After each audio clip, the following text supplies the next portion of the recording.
احکامات دیے کہ آپ کراچی جائیں اور اس سے پہلے کہ دوبارہ بارشیں ہوں فوری طور پر وہاں پر کام کیا جائے،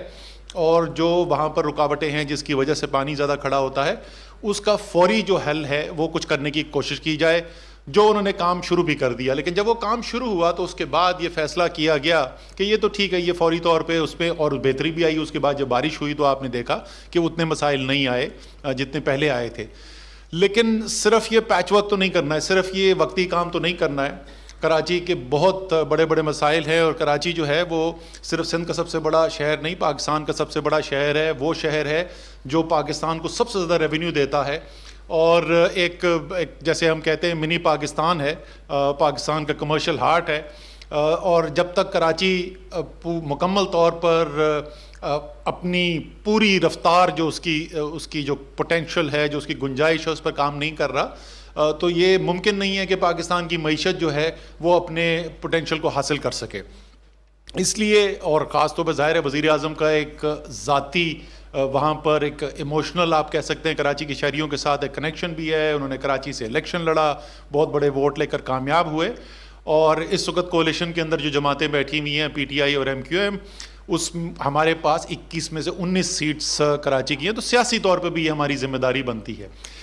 تو اس سلسلے کے اندر جو ملاقاتیں ہوئیں، آج مجھے خوشی ہے کہ اس کے اوپر ہم ایک اتفاق رائے کے اوپر آ گئے ہیں۔ چیف منسٹر سندھ جو ہیں وہ لیڈ کر رہے تھے سندھ کے ڈیلیگیشن کو، یہ ہماری شاید تیسری ملاقات تھی، اور مندرجہ ذیل چیزوں کے اوپر اتفاق رائے ہوا ہے۔ 6 مختلف ایریاز ہیں، 6 مختلف ایسے کام ہیں جن کے اوپر مل کر کام کرنے کا فیصلہ کیا گیا ہے۔ سب سے پہلا پانی، جو بھی کراچی سے تعلق رکھتا ہے اس کو پتہ ہے کہ کراچی جو ہے وہ پانی کے لیے ترسا ہوا ہے۔ دوسرا جو ایریا ہے وہ سیویج ٹریٹمنٹ ہے، گندا پانی، اس کی نکاسی ہے، آب کا سسٹم بھی ٹھیک نہیں ہے، اور اس کے علاوہ اس کو ٹریٹ نہیں کیا جا رہا ہے۔ اس وقت کروڑوں گیلن پانی جو ہے وہ سمندر کے اندر پھینکا جا رہا ہے، اس سے ہماری آبی وسائل جو ہیں وہ بھی، ان میں بھی خرابی ہو رہی ہے، اور ظاہر ہے شہر کے اندر بھی بیماریاں پھیل رہی ہیں۔ تیسرا سالڈ ویسٹ ڈسپوزل، کچرا جس کو عام زبان میں کہا جاتا ہے، اور جو ایک بہت بڑی وجہ بھی ہے، یہ جو پانی کراچی کے اندر جمع ہو جاتا ہے اور بارشوں کے بعد جو صورتحال دیکھنے کو نظر آتی ہے وہ اس لیے کہ کراچی کے نالے جو ہیں وہ بھرے ہوئے ہیں اس کچرے سے، اور سالڈ ویسٹ ڈسپوزل کا کوئی پراپر ماڈرن سائنٹیفک نظام وہاں پر اس وقت نہیں ہے۔ پھر ظاہر ہے ان نالوں کی صفائی کا کام ہے، وہاں پر انکروچمنٹس جو ہوئی ہوئی ہیں ان انکروچمنٹس کو ہٹانے کا کام ہے، وہاں پہ کچھ انفراسٹرکچر ڈیولپ کرنے کی ضرورت ہے کہ دوبارہ وہاں پر انکروچمنٹ نہ ہو سکے۔ تو یہ جو ہے یہ چوتھا ایریا ہے جس کے اندر کام کرنے کے لیے ترجیحی بنیاد کے اوپر آئیڈینٹیفیکیشن کی گئی ہے۔ پانچویں وہ سڑکیں، کچھ خصوصی سڑکیں ایسی، کراچی کی سڑکوں کا بھی بہت برا حالات ہیں، اور مجھے یاد ہے جب وزیر اعظم کو ہم کراچی میں کیمپین کے لیے لے جا رہے تھے تو مجھے اس وقت بھی یاد ہے انہوں نے کامنٹ کیا تھا کہ کراچی کی سڑکوں کا کیا حال ہے، سب سے زیادہ ٹیکس دینے والا شہر، اور اس کی سڑکیں جو ہیں اس کی اتنی بری حالت ہے جو دیکھ کر افسوس ہوتا ہے۔ سو وہ جو پرائرٹی کچھ روڈز ہیں وہ آئیڈینٹیفائی کی جائیں گی، اور آخری اس کا حصہ جو جس کو انگریزی میں کہتے ہیں last but not the least, وہ ہے ٹرانسپورٹ کا نظام۔ کراچی پاکستان کا سب سے بڑا شہر، دنیا کے بڑے شہروں میں سے ایک، اور ماڈرن ٹرانسپورٹ کا نظام وہاں پر موجود نہیں ہے۔ اس کے اندر ایک سے زیادہ منصوبے موجود ہیں۔ یہ ان تمام ایریاز کے اندر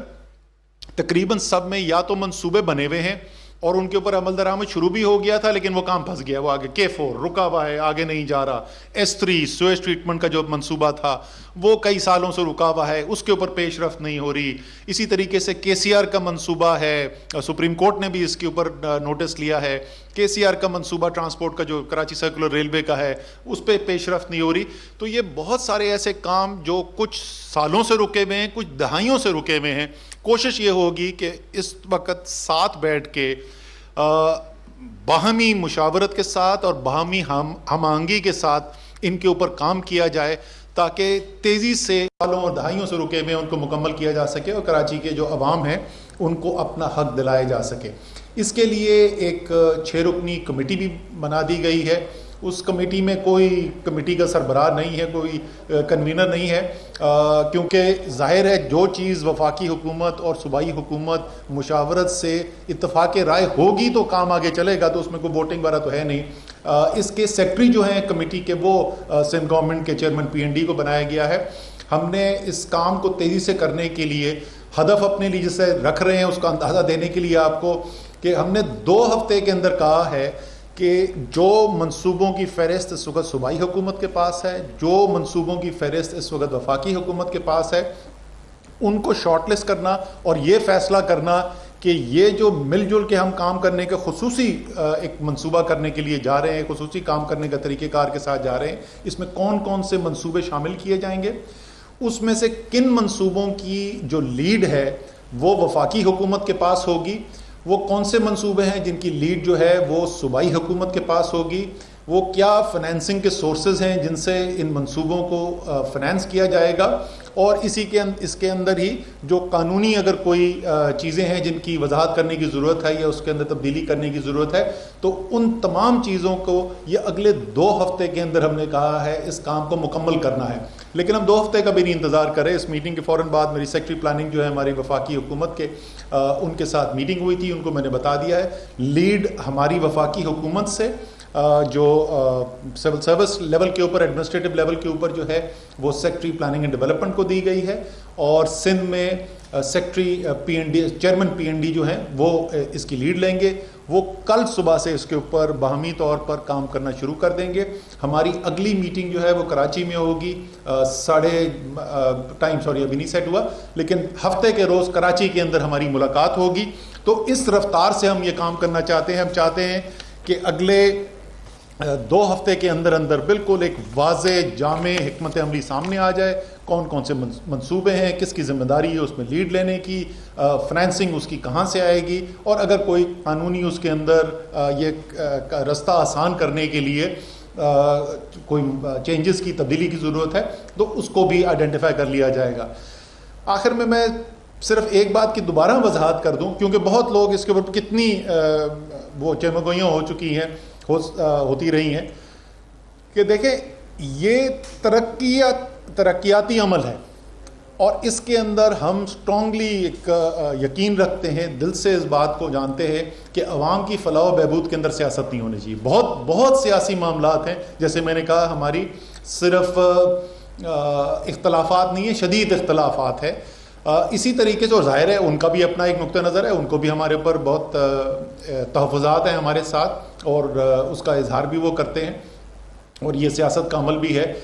دوسری چیز میں بالکل واضح کرنا چاہتا ہوں کہ کیونکہ لوگوں کے ذہن میں کچھ شکوک و شبہات نہ پیدا ہو, اس کا احتسابی عمل سے کوئی تعلق نہیں ہے. جو عمران خان نے ایک احتساب کا نعرہ لے کر پاکستان کی قوم کے اندر شعور بیدار کیا ہے, اور وہ احتساب جو بغیر کسی تفریق کے کیا جانا چاہیے, اور کم سے کم حکومتی سطح پہ آپ کو نظر آتا ہے اس وقت حکومت کے اپنے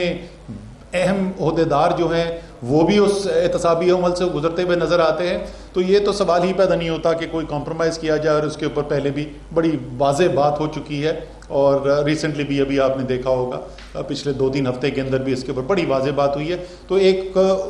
یہ بات میں بالکل واضح کرنا چاہتا ہوں کہ اس سے نہ اس کو بالکل کوئی کیا جائے. ہاں سیاست بھی چلتی رہے گی, جو احتسابی عمل قانون کے مطابق ہے وہ بھی چلتا رہے گا, اور ساتھ ساتھ مل کر عوام کی بہتری کے لیے جو کام کرنے کی ضرورت ہے وہ بھی ہم کرتے رہیں گے. بہت شکریہ جی. اب امین صاحب آپ کی شاید. اسد عمر صاحب نے بڑی تفصیل سے گفتگو کی, میں اپنی بات بالکل مختصر کروں تاکہ سوال جواب کا سیشن ہو تو وہ کنٹینیو ہو جائے. بالکل یہ بات شک و شبہ سے بات ہے کہ کراچی منی پاکستان ہے. کراچی جاگتا ہے تو پورا ملک سکون سے سوتا ہے. ہماری جو خواہش ہے کہ جو کراچی کا جو انفراسٹرکچر تباہی و بربادی کے دہانے پہ پہنچ چکا تھا, اور پچھلے دنوں جو بارش ہوئی اور اس سے یہ چیزیں بہت زیادہ ہائی لائٹ ہوئی کہ کراچی کے آدھا زیادہ کراچی پانی میں ڈوبا ہوتا, اور اس کے بعد یقیناً ہم وفاقی حکومت کے شکر گزار ہیں کہ انہوں نے فوری طور پہ وزارت پاکستان میں NDMA کی ٹیم کو روانہ کیا, اس نے ٹیک کیئر کیا, اور سب نے دیکھا کہ بارش کا جب دوسرا اسپیل آیا تو کراچی کی صورتحال بہت تھی جو پہلے تھی. اور